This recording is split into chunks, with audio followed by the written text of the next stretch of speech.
So, na ako i-share sa inyo. Kani siya, bagay ra ni siya sa mga naka-unlimited data o mga naka-wifi. So, open lang ang GCash.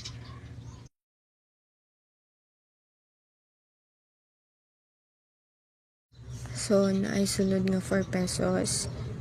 Click lang nato na ang profile. Then, click Alipay Plus. Then, explore offers. Explore more offers. Tapos, click lang na nimo ang check-in. Then, view details. Then, swipe to display code.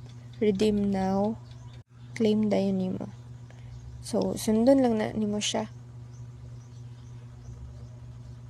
Click lang na siya, then claim now. Click lang dayon nimo usab para sure. Maora to. You're welcome.